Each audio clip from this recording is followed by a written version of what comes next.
only to the selected group of people, because I believe with all my heart that human as we are, kitang tanan doon na tayo mga garbo sa atong mga kasing-kasing. O gyud ko kadungog nga naitaw nga moingon nga ako, Lord, I am humble. Wa ko kadungog o Kristohanon nga moingon nga kanang Lord, salamat nga humble ko. Na wa ko kadungog gani magpasalamat diri. Pasalamat ko si Ginoo sa tuig 2025 nga humble kay ko. Naapay niingon og I am proud to be humble. Grabe no? Walay ni isa nga mapainobsanon. Human as we are, mga kaigsunan, every now and then you will see this. Every time na i-conflict sa sulod sa panimalay, every time nga mo trabaho ka, every time you go out, every time you drive a car, you drive your car, mag-drive kag sakyanan, mo sakay kag tricycle. Every now and then there is always this constant, conscious knowledge sa atong kinabuhi nga, uy, garboso man ko, hambugiro man ko, dili man ko gusto nga malabuan ko. O kana mga kaigsunan, kung nag-struggle ka ana, normal na sa kinabuhi sa Kristohanon. Pride that causes fall. Heavenly Father, Lord, salamat kaayo sa imuhang pulong nga buhi o gamhanan tonight. As we immerse ourselves with your words, Holy Spirit, please put words into my mouth and help me, dear Lord, to deliver your words, your message with power of the Holy Spirit and with the clarity. Nagampo ko Ginoo nga muuli mi karon ang among mga kasing-kasing, among mga kinabuhi, mapuno ug mabusog kami sa mga langit nun nga mga panalangin. Tabangi ang matagos sa to check our hearts, and Lord, nagpray mi nga dili mi mahimong susama sa yawa nga nahagba tungod sa garbo. We commit and entrust to you everything in Jesus' name I pray. Amen and amen. You may be seated, please. In this chapter, Isaiah chapter number 14, Isaiah prophesied the downfall of the mighty empire of Babylon.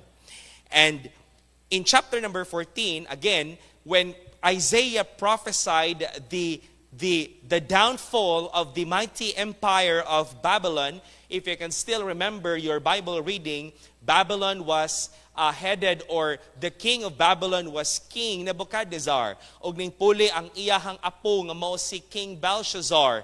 And that powerful, mighty empire that caused the destruction of Judah.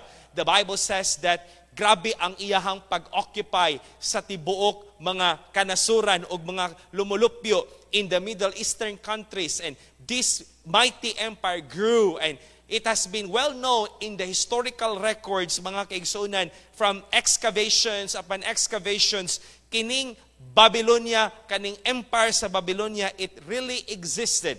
And today, the present known location of Babylon is the modern day Iraq.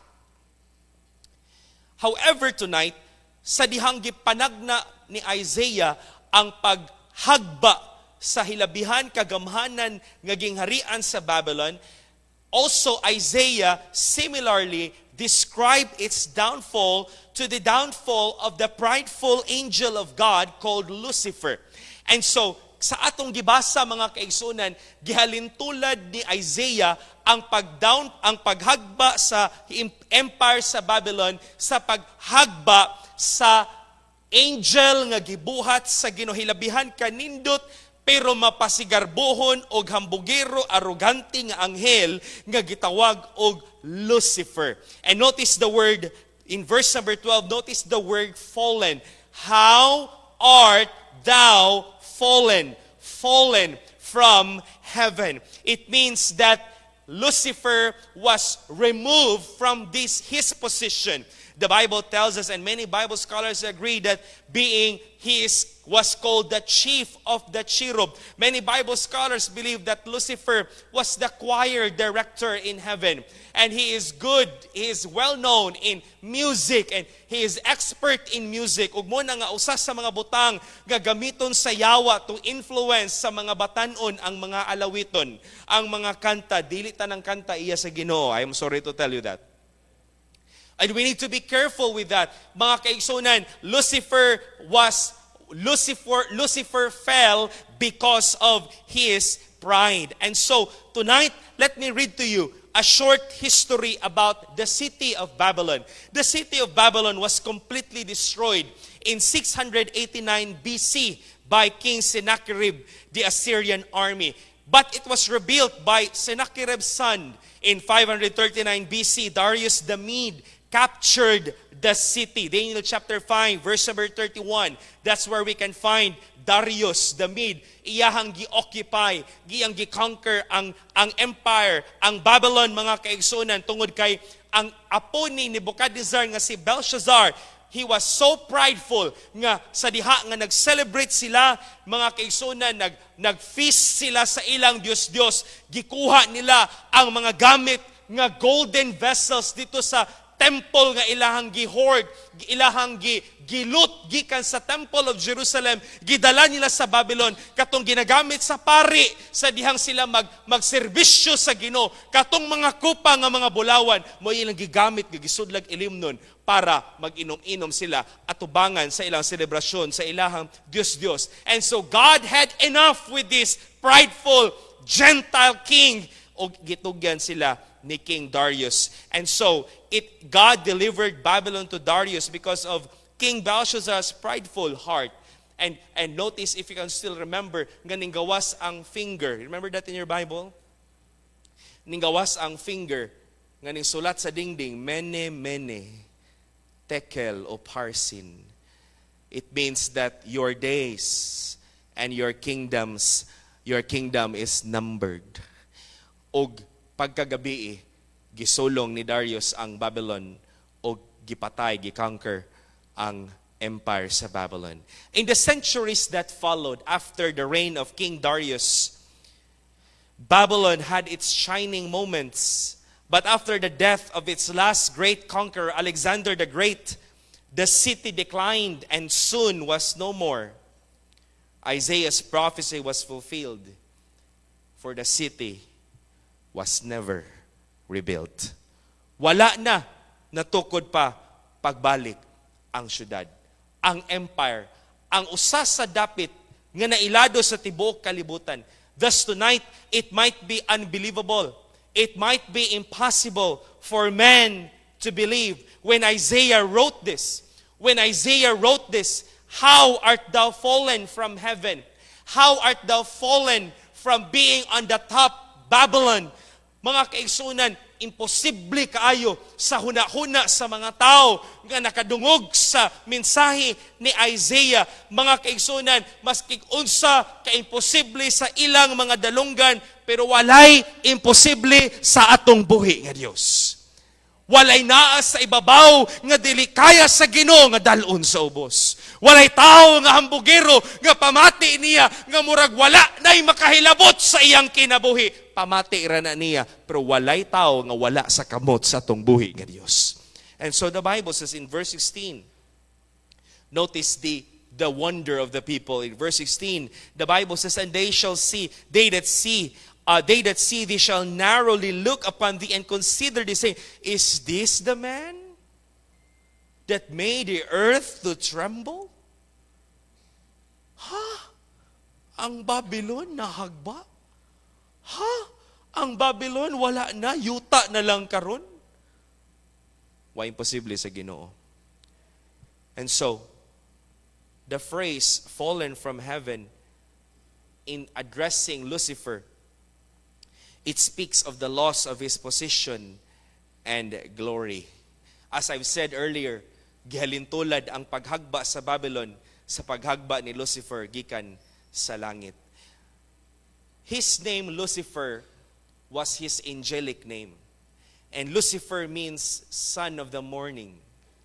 It means light bearer, naghatag og kahayag, the shining one or the bright star. He had a wonderful angelic name, but listen to me, all this wonderful meaning of his name turned into a corrupt name. From Lucifer, ang iyang ngalan, nausab og nahimong Satan. And Satan means enemy. Satan means adversary. From his beautiful name, Lucifer, son of the morning, the light bearer, the shining one, the bright star, that name was turned into a corrupt name called Satan. Again, the meaning of the name Satan means enemy. The meaning of the name Satan means adversary. Mga kaigsunan, listen to me. Ang garbo makapahimo sa usa kabuutan nga Kristohanon. A good Christian can turn into a bad one tungod sa garbo sa kasing-kasing. That's why pride is so destructive. Pride sa atong kasing-kasing is something nga bantayanan sa atong kinabuhi. And so, we are now under the afflictions of the devil. Every now and then, mga kaigsunan, ang yawa mo gamit sa iyahang mga nakalilain nga mga taktika. The same thing yung gibuhat ni Job, iyang hilabtan ang atong panglawas, iyang hilabtan ang atong pamilya, iyang hilabtan ang atong panginabuhi. Mga kaigsunan, ang yawa, he might be powerful, he might be mighty today, and we cannot obtain victory over the devil kung pinaagi lamang sa atong kusog. Pero paminaw pag-ayo, his destruction and his end are already prophesied in the Bible.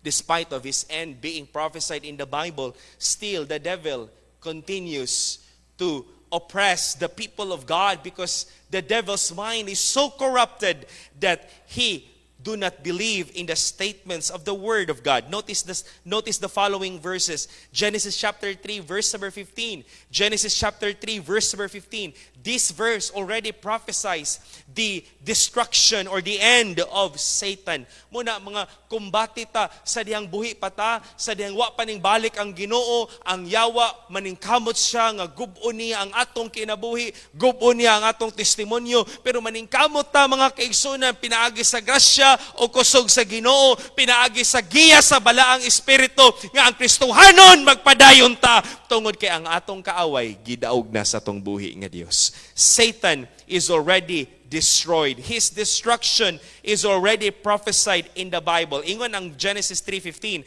and I will put enmity between thee and the woman, and between thy seed and her seed.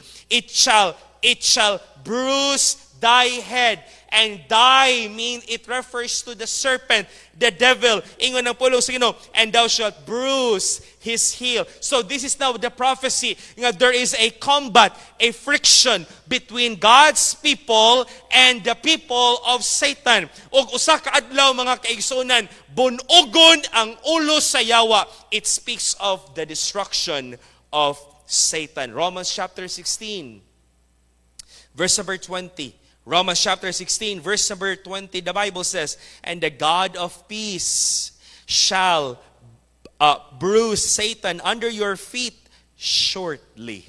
The grace of our Lord Jesus Christ be with you. Amen. Revelation chapter 12, verse number 9, the Bible says that after the tribulation period, the Bible says that the great dragon, verse number 9, and the great dragon was cast out, that old serpent called the devil and Satan, which deceiveth the whole world. He was cast out into the earth, and his angels were cast out with him. Revelation chapter 20, verses 1 to 3. Notice what the Bible says. After the 7 years tribulation period, muhari ang mga katawhan sa Ginoo, kuyog ni Jesus Christ in this world for 1,000 years. That is also called the millennial reign of our Lord Jesus Christ. But for 1,000 years, Satan will be thrown into the bottomless pit. Verse number 1, and I saw an angel come down from heaven, having the key of the bottomless pit, and a great chain in his hand. And he laid hold on the dragon, that old serpent, which is the devil and Satan, and bound him 1,000 years, and cast him into the bottomless pit, and shut him up, and set a seal upon him, that he should deceive the nations no more, till the 1,000 years should be fulfilled. And after that, he must be loosed a little season. Just imagine, 1,000 years, magsagit ang yawa anig hulog. Unsa man imong isagit anig mahulog. 1,000 years. bottomless. Sigurado ko kabalo mo sa bottomless kay inyong mga nawong mahilig og bottomless iced tea, no? Why kahumanan? Why kahumanan sa iyahang paghagbong? Unya buhian ang yawa mga kaigsunan after 1,000 years og iyahang ilaron katong mga tao mga kaigsunan nga dili maminaw sa pulong sa Ginoo during those 1,000 years. The Bible says in Revelation chapter 20 verse number 10, the Bible says, and the devil that deceived them was cast into the lake of fire and brimstone. This is their final place. The Bible says where the beast and the false prophet are and shall be tormented day and night forever. Sayop kaayo ang comical skit sa telebisyon nga ang yawa kuno maoy presidente, si Hades maoy nagdumala sa impierno, siya maoy nag-arrange kung asa ibutang ang mga makasasala. That's wrong because the Bible says nga ang yawa apilon siya sa pagsakit dito sa impierno. He will be tormented day and night forever. Kuyog sa mga tao nga dili mudawat ni Kristo sa ilang kasing-kasing. Can you imagine the blessing of the Word of God kanato nga mga Kristohanon when we are reading these things today? It might be impossible, pero wala imposible sa gahom sa atong buhi nga Dios. Somebody said, next slide please, if Satan reminds you of your past, remind him also of his future. That his future is already defeated and destroyed by our Lord Jesus Christ. That's why tonight, the text that we have just read in Isaiah chapter 14, this text reminds us that in our Christian walk with God, and today is our last message about Christian walk, Christian living, importante kaayo mga kaigsunan nga maglakaw gyud ta nga mapainomsanon sa atong kasing-kasing. We must walk in humility and not in arrogance. We must walk in humbleness because ang Dios nga nagbutang nato sa taas, kaya kay niya nga ibalik ta niyang dala sa ubos. The God who brought us up and high can also brought us down. Walay maayong laki sa garbo sa kasing-kasing. Proverbs chapter 16 verse number 18, pride cometh or goeth before destruction, and a haughty spirit before a fall. The word haughty means arrogantly proud, lifted up in one's own eyes, and disdainful toward others and resistant to correction. Kanang dili na ka maminaw, dili na ka magpatudlo, kuha na kay ka kanang pamati nimo. Nay mga taong ingon ana, nga pamati niya siya nay insakto pirmi. Magbantay ta ning nana nga klase nga espiritu o ginana nga klase nga kasing-kasing. What church, listen to me, wala ni gisulat sa Bible kay wala ni sa church, gisulat ni sa Bible kay mobati ta ani sa atong kirsuhanong kinabuhi. Kana bitong tanaw na picture. Ako koreksyonan nimo? Kinsa man ka? I am a graduate of PhD and you are just PH. Di ba no? Imo kong hilabtan.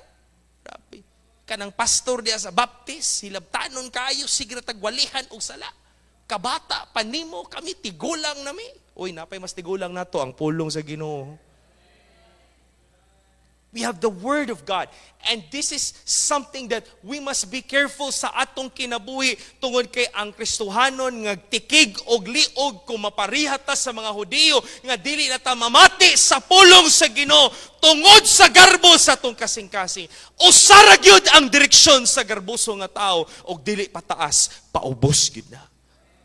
There's only one direction, and that's going down. Proverbs chapter 29, verse number 23. A man's pride. Proverbs 29, 23.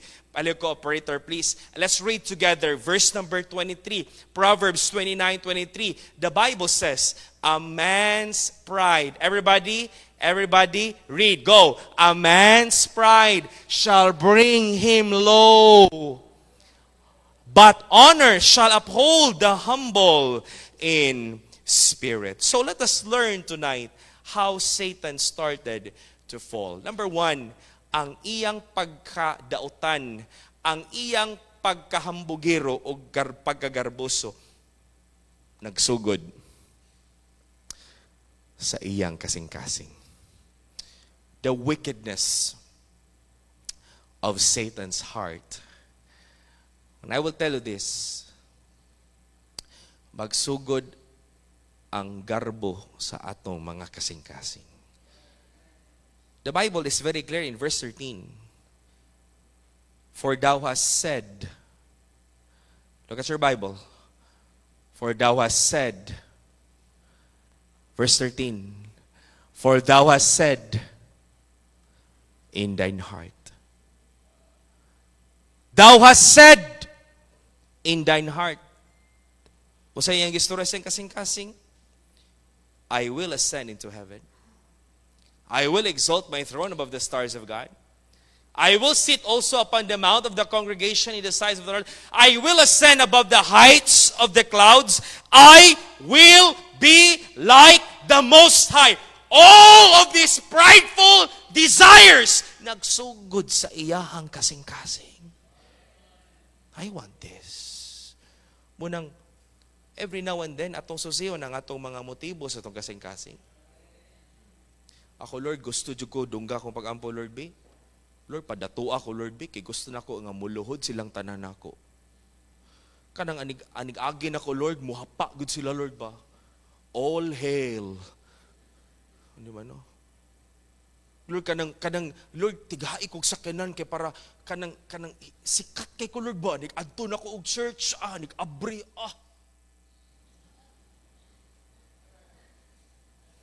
Nakani. Magbantay ta sa itong kasing-kasing. Lord, ipaabogado gyud ko, Lord. Kay kung maabogado ko, kana sa tanan, Lord. Pailan ako nagkaso tanan. Patay kang bata ka. O sa'yo, magsuranay mi ni Mrs. No? Maglagot si Mrs. anang mga mag-offer o mga services nga perting mahala. Reklamo, magyaw-yaw na ako ang asawa. Ano na siya, mahala kig pangayo niya. Unya kita ni halos na yung magpa-check up na to. Halos librehon na nato. Dili na nato pabayron. Unya siya, mura to iyang gibuhat. Niya pabayron na dako. Ko kaniya akong asawa, no? Salamat ko nga akong asawa na ko buutan kayo, no? Ngano man ang pagkadautan sa atong kasing-kasing. Wa gyud na sayop ang Bible. And this was mentioned this morning's message. The heart is deceitful above all things and desperately wicked. Who can know it? That's a very important question. Who can know it? Listen to me. Ang Biblia na'y gaingon, wala ta masayod sa atong kasing-kasing. You do not know your heart. Even the Bible, I, the Lord, search the heart. Only God knows our hearts. Muna mga kaigsunan, na mga butang mga kaigsunan, nga itugot sa Ginoo, mga bati nga mga butang, nga maabot sa atong kinabuhi, so that God will reveal to us unsay naagyod sa atong kasing-kasing.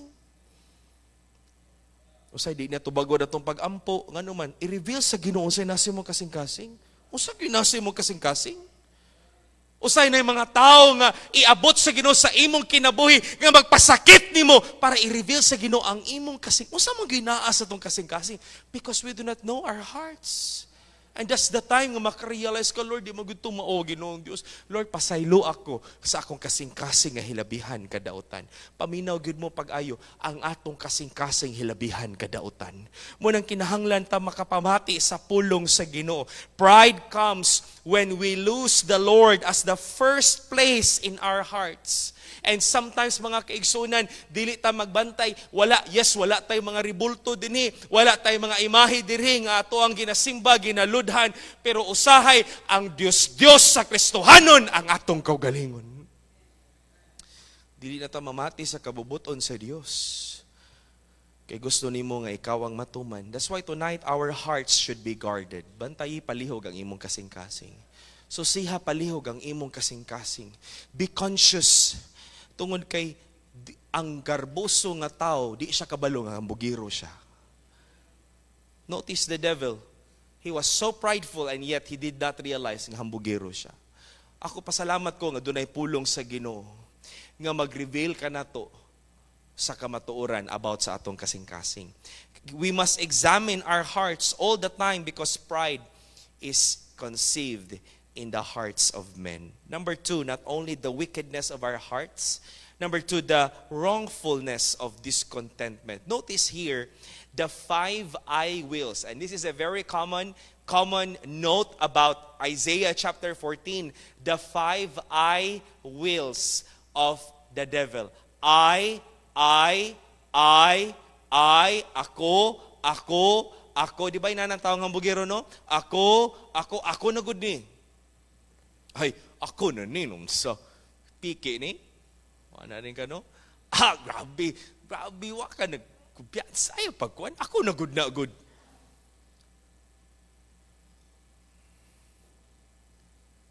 The 5 I wills of the devil is found in verses 13 to 14. And notice his statements. Masabtan gud nimo nga wa gud siya na kontento kung unsa ang gihatag sa Ginoo niya. He wanted more. I will ascend into heaven. I want to be on the top. Heaven is on the top. I want to be on the top. I want to be promoted at the top. I will exalt my throne above the stars of God. And the stars of God is referring to the angels of the Lord. He wants to rule. He wants to reign. I will sit also upon the mount of the congregation in the signs of the... And that phrase is a description of the temple of Jerusalem, where the people come and worship God in the mount of the congregation. Kabalo ang pulong sa Ginoo, nagpahibalo ka nato nga ang yawa gusto gyud siyang magpasimba. Mo nang dili tanang simbahan iya gyud sa Ginoo. Dili tanang pagsimba palihog. Dili tanang pagsimba tinuod nga nagsimba sa Ginoo. Just this morning nangatawa min sa kong asawa kay dunay usa ka tawo dito sa Ghana. Sa spelling sa Ghana, Ghana, an African country. And he was known for his name, Ebo Noah. Ebo Noah. O pila ka mga bulan ang nilabay, he was well known because he prophesied. Ingon siya, ang Ginoo nag-ingon niya nga December 25, lunopon sa Ginoo ang kalibutan. Siya daw ang bag-o nga Noah. Og niingon ang Ginoo nga lunopon sa Ginoo ang kalibutan. So kinahanglan kong magtukod og daghan kaayo nga mga barko, bagka nga gibuhat og kahoy. So sa iyang mga Instagram followers ug sa TikTok, gasige siya og receive og mga donations. Og dito magsakasaka siya, maglingkod-lingkod siya, magbantay-bantay pod kunuhay siya sa gitrabaho nani mga barko nga gibuhat nga kahoy. Og sige siyang ingon, ali na mo sa Ghana. Akong ganahan nga Ghana, kanari yung kananan diya sa likod. Moro yun na akong ganahan nga Ghana. Ani na mo sa Ghana, kay lunopo na sa Ginoo. December 1, December 2, he continued to preach and preach and preach. And he gained more followers and more followers. Naabot ang December 25. Wa gay lunop nga nahitabo. Just this morning, nagpagawas siya og balita. Ingon siya, ang Ginoo daw, nakigstorya niya. Cancel sa daw ang global flood. Cancel sa ang lunop. Cancel sa daw ang lunop. Og bag-o lang ang balita. Gikan sa gipanghatag nga kwarta. Ning palit siya og Mercedes-Benz nga worth $100,000. Mo dito'y tinod nga arka ang Mercedes-Benz. Grabe, no? Masabta nimo ang tao nga gusto gyud ang tao og sobra pa kung unsay naa niya. I want to be worshipped. Dili tanang nagdalag Biblia iya sa Ginoo. Dili tanang nagdalag Biblia nagwali sa pulong sa Ginoo iya sa Ginoo. That's why I'm telling you this, being your pastor in Faith Bible Baptist Church. Please and please and please ayaw pagpatakag, paminaw sa magdalagwali diya sa social media. Amen? Because not everyone that opens the Bible and preaches the Word of God is of God. Satan wants to be worshipped. Satan wants to sit in the mount of the congregation. He was not content. The Bible says in verse number 14, I will ascend above the heights of the clouds. I will be like the Most High. So, ato masabtan mga kaigsunan sa pulong nga iyang gistorya sa iyahang kasing-kasing that Lucifer was not content of his position. Lucifer was not content of his calling, his ministry, his angelic ministry. They wanted more. He wanted more. The rebellious angels wanted more than what is the will of God. Lucifer wanted to be above everyone. Magbantay ta ng inaana nga klase nga kasing-kasing nga gusto nimo nga ikaw ang labaw sa tanan. Can I hear an amen? Na classmate Brother Joe Pero, classmate sa law school. Uy, siya gustong malabuan siya. Ano, gawas sa result sa quiz, pangutan, pilagi score niya. Uy, yay, anong labaw man siya nako? Okay ra gyud na kung nangupya siya nimo, no? Lahi po na lisod po kay nang kabantay mo ng mga estudyante nga mo pay mangupya, mo pay dakog score, no? Ngano ka na, no? Kana bang dili ta malabuan ba? Kung nagtukod og balay mo silingan, ikaw pod maski guway kwarta la mangutang kay magtukod pug ka kay di pa ko gusto malabuan. Kita ka nga mo silingan, nag-deliver og bagong rep 2 doors, ikaw po, hala, upat ka portahan nga rep. Di jud ka palupig. Palit siyag motor, ikaw palit kag duha ka motor. Kana bang mga Kristohan na mga tao nga ingon ana ba? They wanted to be above everyone else. Og dili na gikan sa Ginoo. Listen to me. Kung unsay gihatag sa Ginoo, pwede bang magpasalamat ta o magkontento ta? Amen? Kung kana ang gihatag sa Ginoo, rejoice with what God has given to you. Ayaw na pangita atong ubang mga kuan. Kung unsay sudan diya sa lamisa, rejoice. Kung naay litson baboy, ano mag-uol ka? Mag-uol ko, Pastor, kay wa may Mang Tomas. Ikaw tang lami agad sa among litson nga gikaon ngayon na ang panit nga tagubkob kaayo. Akong asawa, katapad ming duwa ang litson na siyang tungod. Ako gid siyang gitutukan, unsa man na langga, ngano man na. Nganong grabing tagubkob sa. Be content of what you have. Kung mo na gihatag sa Ginoo nimo, ayaw na, sakto na. Enough na. Kaysa daghan kitag mga butang sa itong balay, unya wala ito gigamit. Hala, grabe, kada minuto na delivery maabot, courier. Grabe, kailan na good ang rider ni mo? No? Ayo, na si nanay. Nay, delivery si pastor, nay. Kailan na? Kulang na lang inon, dong, maniod to sa tadiri, dong. Ingon ana na mo ka-close sa rider sa Shopee. Tungod sa imo, o niya, sige kag order, sige palit sa mga butang nga dili gikinahanglan. Kay abi kay nakita nimo sa social media ang advertisement. Be content of what we have. Satan wanted to be like God. Satan wanted to be worshipped like a God. That's why tonight it's a dangerous thing kung ang mga Kristohanon diskontento ta sa kabubuton sa Ginoo.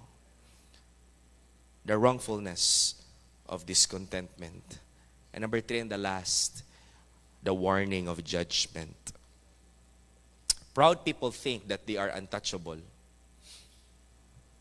Proud people think that they can be in power forever. But when proud people think that they are untouchable, one day they will realize nga dunay day Dios. No one is above God. All of us, Maski unsa pa nimo kahabog aning kalibutan, ubos ra gyud ta sa habog nga Dios. We are all beneath the high God. And so tonight, one day, just like how God judged the Babylonian Empire for their wickedness, for their pridefulness, for their arrogance, gihukman sila sa Ginoo. I told you the story.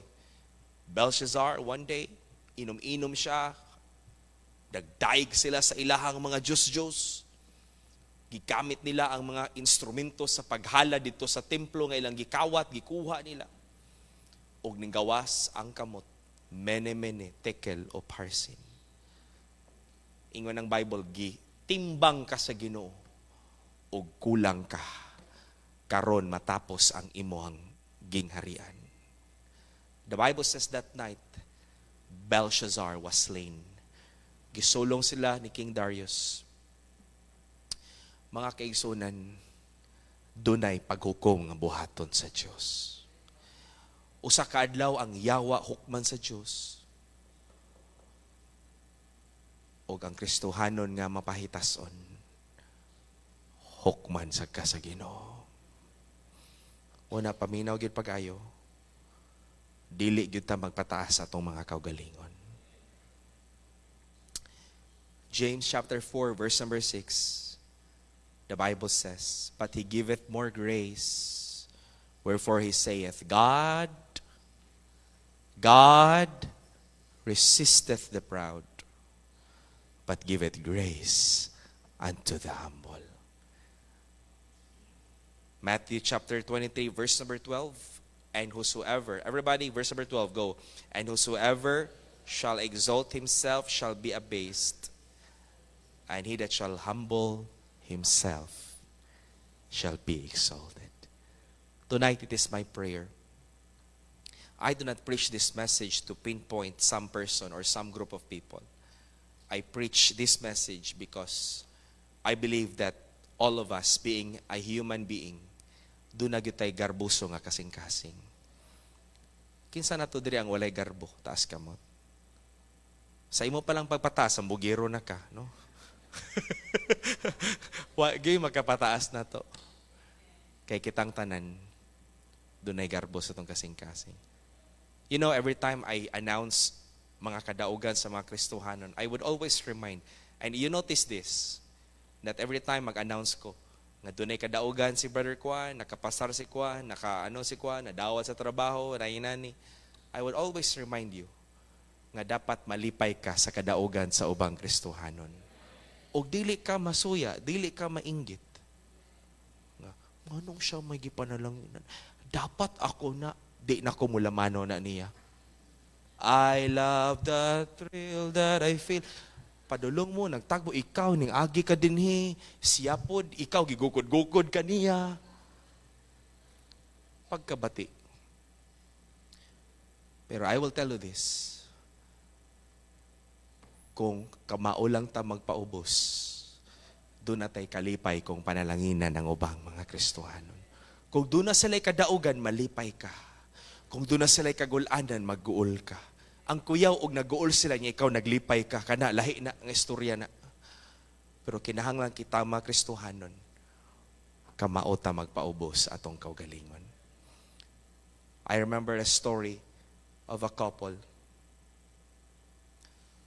Usa ka magtiayon nga 7 months sila nga wala ang bana tuwa sa sala matulog.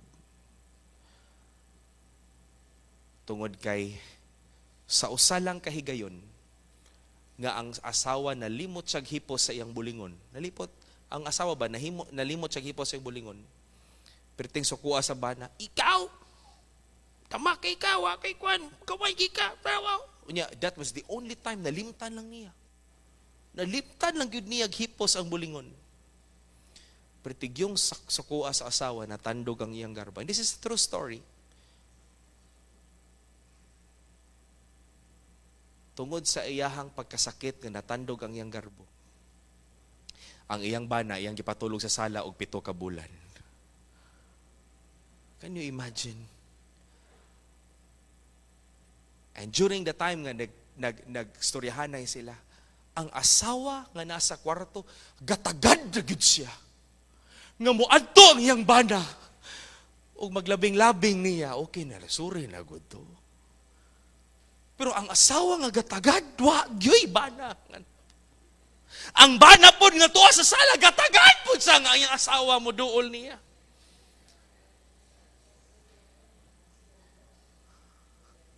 Tungod lang sa garbo. Wa gay mawala nimo kung magpaubos ka sa imong kaugalingon. Listen to me. Mga lalaki, di gyud ka mahimong bayot kung ikaw magpaubos ka sa imong kaugalingon. Naadi ang sekreto sa panalangin kung kamao ta magpaubos. Before I end my message, I want to show you a picture of what is now the modern day Iraq, the modern day Babylon. The Bible says that Babylon will be destroyed and will never be rebuilt again. The Bible was always true.